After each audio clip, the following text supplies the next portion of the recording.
Малко известно е, че в германските граждански производства има начин за бързо и рентабилно изпълнение на вземания, в случай, че другата страна, която се намира в Германия, не плаща.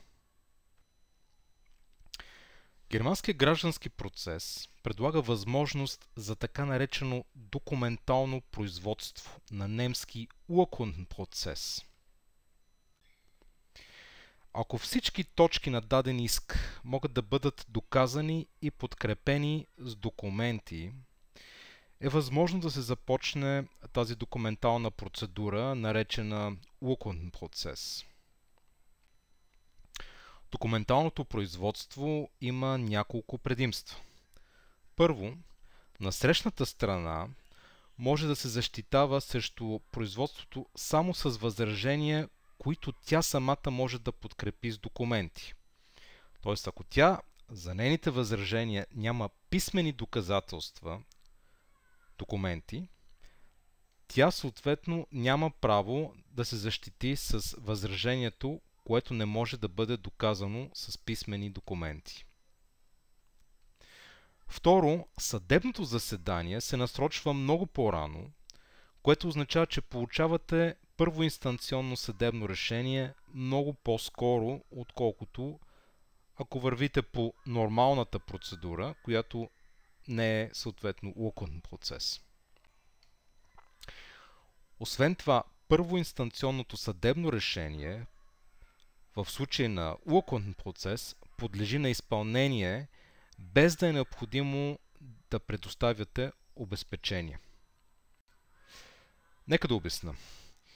Извън документалното производство, т.е. извън Urkundenprozess, когато водите съвсем нормалното и обичайно в Германия производство, ако искате да изпълните едно съдебно решение, например за 15 000 евро, което все още не е в сила, например защото другата страна е обжалвала, то вие трябва най-напред да предоставите обезпечение в размер на 15 000 евро, преди да можете самите вие да изпълните съдебното решение от първа инстанция, което е в процес на обжалване. Тоест, вие завеждате дело, което не е под формата на Urkundenprozess, най-обичайно дело, печелите, примерно за 15 000 евро, печелите първа инстанция, противника обжалва.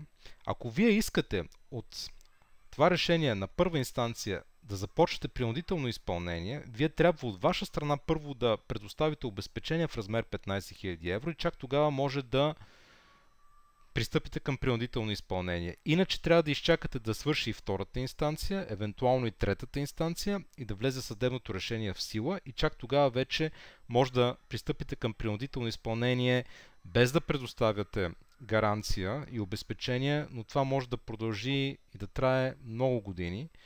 Така че целта по принцип винаги е още първата инстанция, щом я спечелите нея, докато траят втора и трета инстанция, вие вече да може да почнете принудително изпълнение и да си получите заплащането.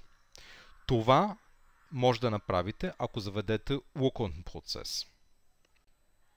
Особено ако не разполагате с необходимите ликвидни средства, за да предоставите обезпечение, но пък имате документи като доказателство за всички елементи на вашия иск, ние препоръчваме документалната процедура пред съдилищата в Германия, защото тя за вас ще бъде много по-изгодна, по-бърза, по-ефективна и щадяща вашата ликвидност.